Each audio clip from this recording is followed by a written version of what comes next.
long you want to stay in here when it's dark? I don't know, maybe an hour or two. An hour? Or two. 3.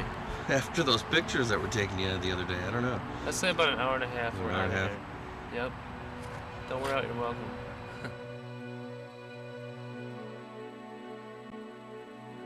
Jennifer Lauer of the Southern Wisconsin Paranormal Research Group has been exploring Bachelor's Grove. These are just a few of the mystifying photos Jennifer has taken in the cemetery.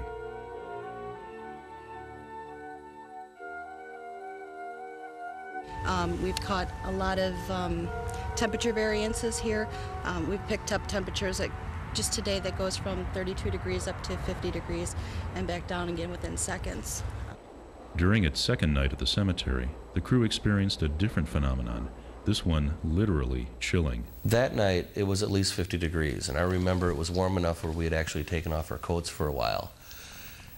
And whenever I've heard people talk about cold spots, I never really knew what they meant, and this is always when they're talking about apparitions and ghosts. And there was at one point in the cemetery where all of a sudden the temperature just dropped. And I remember picking up the camera and taking a shot of Ron, and you can just see his breath like it was the middle of winter. Yeah, I can see the picture. That is crazy. Right here is really cold. Did you get a picture of this area? I can see your breath. It's a little freaky that you walk. We were basically t-shirts coming in here, and like right now we had to all kind of cold right now. You can see our breath. On our second trip to Bachelor's Grove, I brought one of my dogs along. I feel dogs can see things and maybe sense things that humans can. And actually, as we were walking down the path to the cemetery, before we got to the gates, my dog actually froze in her tracks, and she didn't want to go in. Maisie. Maisie, what's your problem? She won't even look at me. Maisie. Maisie. Once again, the phantasms of the cemetery seem to take a special interest in Ron, as shown in both photographs and video. Look closely at Ron's hat. It's not certain whether there is one orb or 3. What is certain is that there was no light source or anything reflective on Ron's head at the time. The whole occurrence lasted 5 video frames, less than 1/4 of a second. When I saw the footage, it made me feel pretty uneasy. It didn't sit well with me. And not only do I feel singled out in this whole shoot and in this whole experience, but this was like another step up. Now, not only were these just shadows and fog around me, but these were lights. The second night at the cemetery, the crew again kept its video cameras rolling the entire time, regardless of where they were pointed. By chance, team member Greg Gage recorded an orb rapidly rising from the ground. And I was talking to John, and I noticed a flash of light came up past my head from the ground, and I looked at him, and he looked at me, and when we played back the video, we could see a ball of light that started from the ground and actually squiggled through the screen, out the top of the screen. It was a flash. I didn't flash. Did you see that, Nancy? No, dude. Did you bump the camera? No. I didn't do anything. Greg, it seemed like it was almost like right on top of you, so I thought it was a camera flash at first. But it's off to the side, it's pretty bright. It's pretty contained though. Yeah, it is. It's very. That's why very bright when we tested our flashlights, the whole lens just. Yeah. But this thing was like whoop. And I didn't know what it was. We thought maybe it was our equipment. We thought maybe a flash misfired. But we were very shocked to see what we had on video once we played back the tape.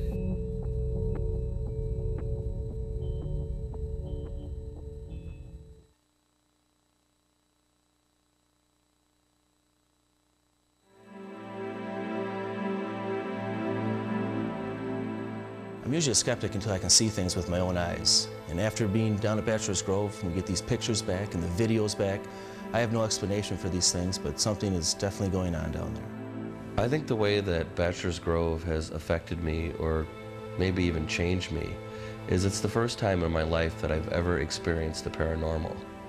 We had no idea what we were walking into. I think the history of Bachelor's Grove, the vandalism, just the desecration of this area has left Bachelor's Grove, I think, with a bad vibe. And it's evident when you're there. It's evident when you're looking at the pictures you take there.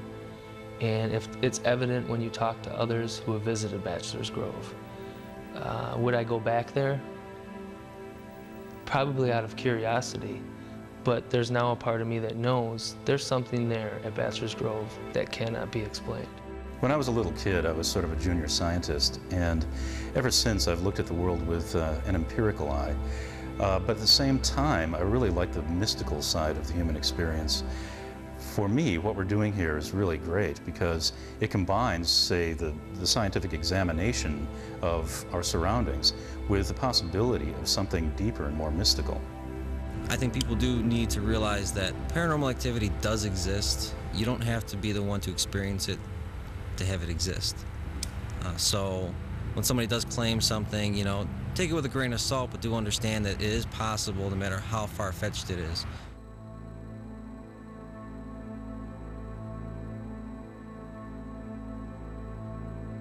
Parapsychology is a young science proposing new theories and using the latest methods for gathering and analyzing data. The members of Strange Incorporated are finding that data to be mysterious and compelling. While they rely on skepticism, yours and theirs, they ask if you're willing to believe. Are you?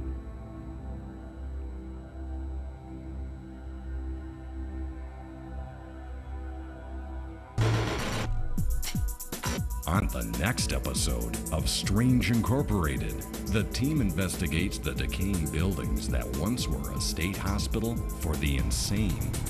Decades of psychotic delusions, experimental treatments, and lonely deaths have made for a psychic aura about the site that the Strange Incorporated team had to explore.